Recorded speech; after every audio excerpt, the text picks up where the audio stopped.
റഹീം കാണാതായത് ഗ്രാമത്തിൽ ആശങ്കയായി. വീട് പകുതിയായി തുറന്നു കിടക്കുന്നത് കണ്ടപ്പോൾ കുറച്ചു പേർ ഒരുമിച്ചു അകത്തേക്ക് കയറാൻ തീരുമാനിച്ചു. വാതിൽ കയറിയവരെ കാത്തിരുന്നത് പാതിരാത്രിയിൽ കുടഞ്ഞ നിലയിൽ കിടക്കുന്ന ഒരു കസേര, തറയിൽ ചിതറിയ മരുന്നുകൾ, അടുക്കളയിൽ പഴുത്ത പഴയ നാരങ്ങയുടെ കെട്ട പോലുള്ള ഒരു ഗന്ധം. അവരുടെ കണ്ണ് വീണത് അമ്പരപ്പിച്ച് കീറിയ പഴയ തുണിയിൽ കൈയെഴുത്തിൽ എഴുതിയ കുറിപ്പിൽ. "ഞാൻ വിട്ടുപോകുന്നില്ല. അവൾ ഇപ്പോഴും വരുന്നു." പോലീസ് സ്ഥലത്തെത്തി. ഒന്നും ദുരൂഹമെന്നതും ഒന്നും തെളിവില്ലെന്നതും പറഞ്ഞു വിട്ടുനിന്നു. 10 വർഷം മുൻപുള്ള കുഴപ്പങ്ങളേർപ്പെടുത്തിയത് ഒരാളല്ല, വീട് തന്നെ. അവൾക്ക് ഒരു പിതൃവ്യഞ്ജനമുണ്ട്, അത് എവിടെയോ അടച്ചുവെച്ചിരിക്കുന്നു. അതാണ് ഇവൾ പോയില്ലെന്ന കാരണവും. റഹീം അകത്ത് നോട്ട്ബുക്കും കുറിപ്പുകളും അതീവ ക്രമത്തിൽ സൂക്ഷിച്ചിരുന്നു. അവൻ ആ വീട്ടിനെക്കുറിച്ച് പഠിച്ചിരുന്നത് വെറും ചുറ്റുപാടുകൾ അല്ല, പത്മിനിയമ്മയുടെ മരണത്തെ ചുറ്റിപ്പറ്റിയ പിതാവിന്റെ മരണവും ഭൂമി പള്ളിക്ക് നൽകിയതിന്റെ നിയമക്കൊടുമുടികളും.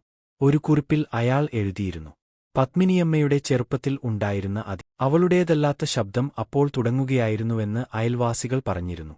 3 രാത്രി തുടർച്ചയായി ഞാനവളെ കാണുന്നു. അവളെ കാണുമ്പോൾ എനിക്ക് ആസ്വാദനവുമുണ്ട്, ഭയവുമുണ്ട് ഒരേ സമയം. എന്നാൽ ഞാൻ ഉറങ്ങുമ്പോൾ മാത്രം അവൾ നീങ്ങുന്നു എന്നതിൽ ഞാൻ ഉറപ്പുവരുന്നു. അടുപ്പിനടുത്ത് പെട്ടിയിലടച്ച് സൂക്ഷിച്ചിരുന്ന പഴയ പത്രക്കളക്ഷനിൽ നിന്നാണ് ഏറ്റവും വലിയ കണ്ടെത്തൽ. 14 വർഷം മുൻപ് എഴുതി പുറത്തുവന്ന ഒരു വാർത്ത.